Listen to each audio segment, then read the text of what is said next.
Welcome to your storytelling. Enjoy the stories, and don't forget to subscribe. I still remember the day my husband, Daniel, told me about her, his long-lost sister, Olivia. He spoke about her with such sadness, such regret. They had been separated as children, he said. A cruel twist of fate had torn them apart, and he had spent years searching for her. I was touched by his devotion. It made me love him even more. When he finally found her, I was overjoyed for him. But now, standing in a dimly lit hotel hallway, staring at the most devastating sight of my life, I realized everything was a lie. Daniel had mentioned Olivia for the first time over dinner, just a few months into our marriage. "I think I found her," he had said, his voice trembling with emotion. "My sister." I had put down my fork, stunned. He had never spoken about having a sister before. "You never told me," I had said, and he had sighed, looking pained. "Because it hurt too much. But now she's back." I had held his hand, believing every word. A week after that conversation, Daniel arranged for me to meet Olivia. I was nervous but excited. She was stunning, long dark hair, piercing green eyes, a confident smile. She hugged Daniel tightly, and for a second, I thought I saw something strange in her expression. But I told myself I was imagining it. "You must be Emma," she had said, pulling me into a warm embrace. "I've heard so much about you." Her warmth was disarming. I never suspected a thing. The more I watched Daniel and Olivia together, the more I felt uneasy. They were too close. At first, I chalked it up to excitement. They had been apart for so long, after all. But then I started noticing things, little touches, lingering glances. Once, I walked into the living room and found them sitting too close on the couch, whispering, "What are you two gossiping about?" I had joked. They had jumped apart like guilty teenagers. A shiver had run down my spine. It all unraveled when I found a hotel key in Daniel's jacket pocket.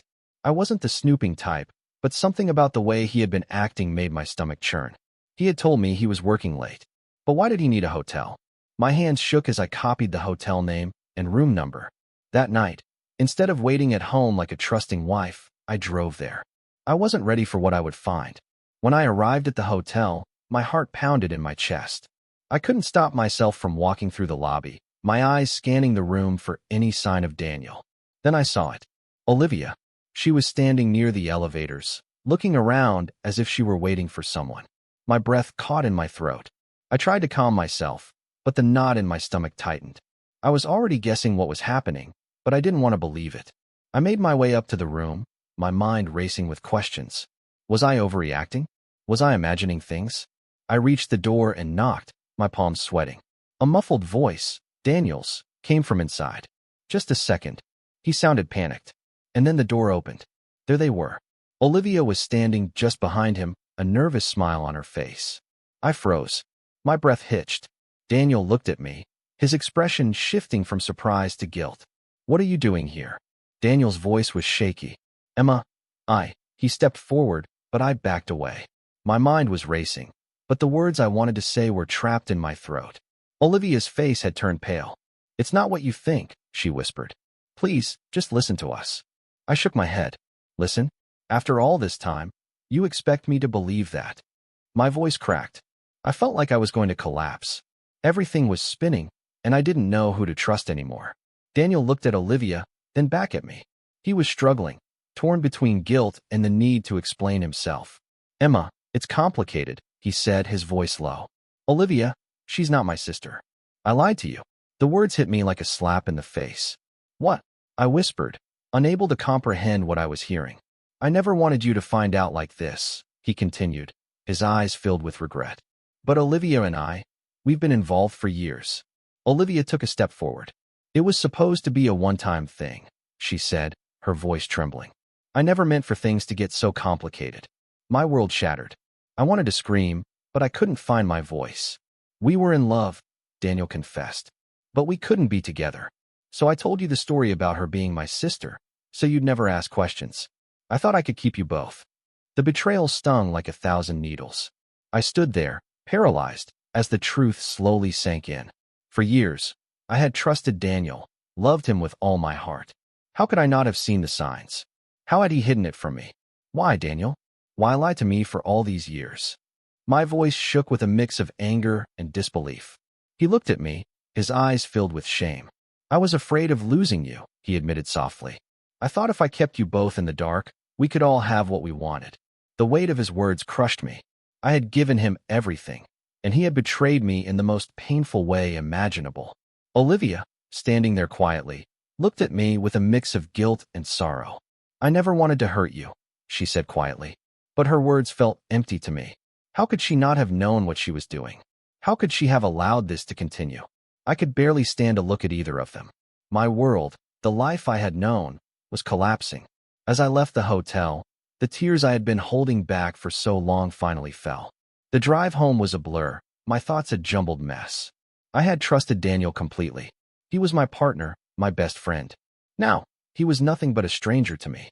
The woman who had claimed to be his sister, the woman I had welcomed into our home, was no better. My heart was breaking, and yet, all I could feel was the overwhelming sense of betrayal. The next few days were a blur. I barely spoke to Daniel.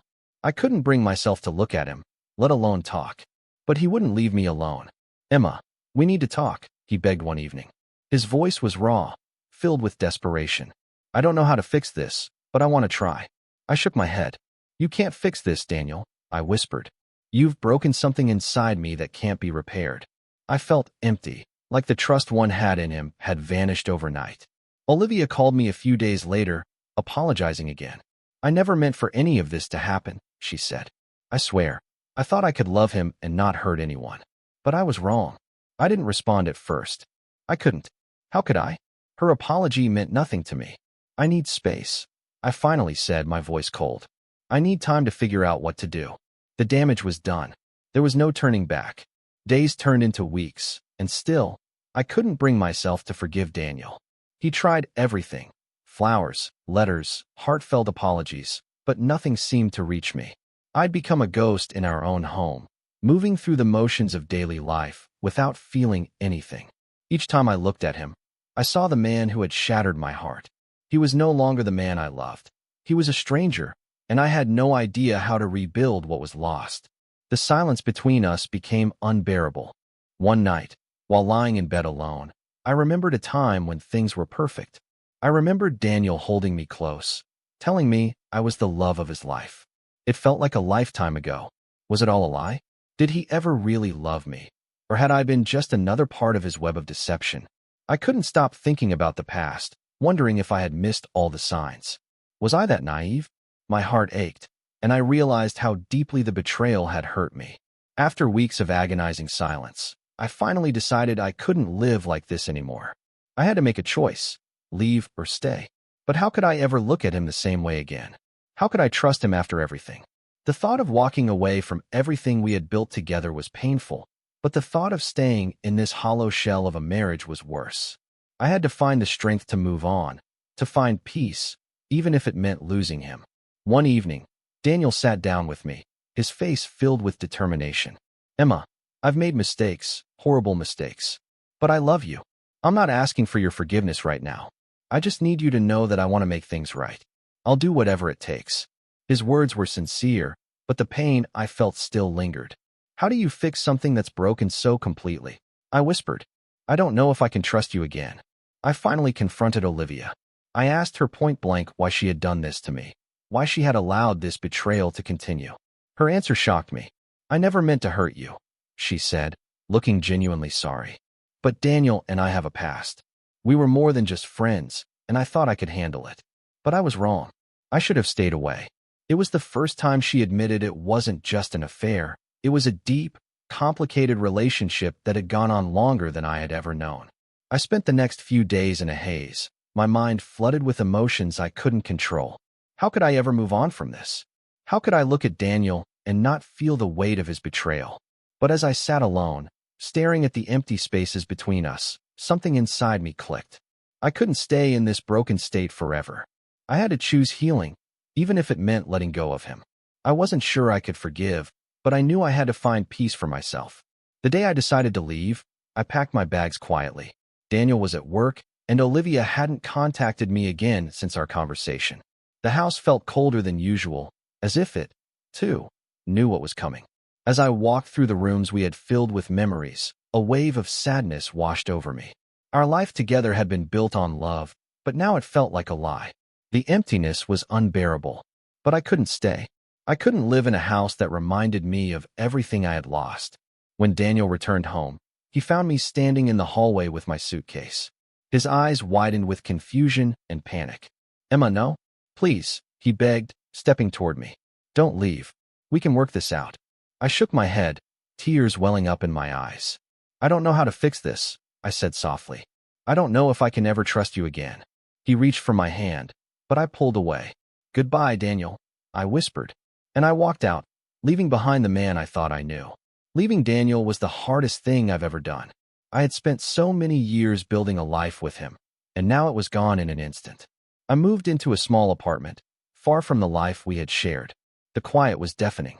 Every inch of my new space reminded me of the love I thought we had. But despite the heartbreak, I felt something else, a strange sense of relief. The weight of carrying the pain was starting to lift, and for the first time in a long time, I felt like I could breathe again. It wasn't long before Daniel called. At first, I ignored his calls. I couldn't handle hearing his voice, not after everything. But then, one evening, I answered. "Emma, please. I don't know how to fix this, but I want to try," he said, his voice breaking. "I miss you. I love you. Please come back." My heart clenched at his words. I loved him too, but love wasn't enough to erase the betrayal. I couldn't go back to what we had.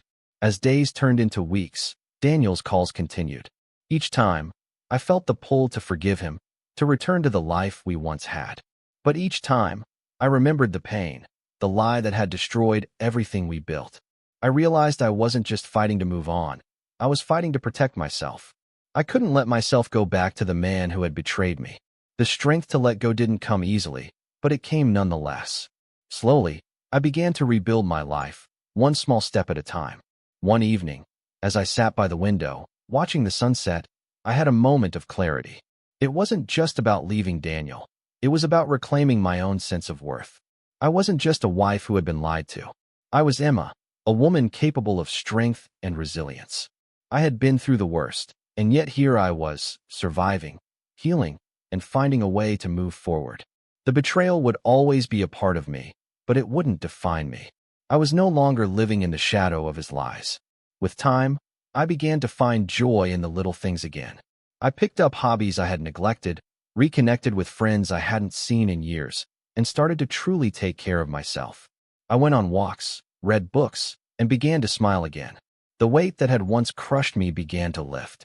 I wasn't sure where my future would lead, but for the first time, I felt hopeful. I was no longer defined by my past. I was moving forward toward a new life. It was about 6 months later when I ran into Daniel unexpectedly. I hadn't seen him since I left. He looked different, tired, worn down. His eyes, once filled with love, now seemed empty, filled with regret. "Emma," he said softly, his voice heavy with emotion. "I never should have lied to you.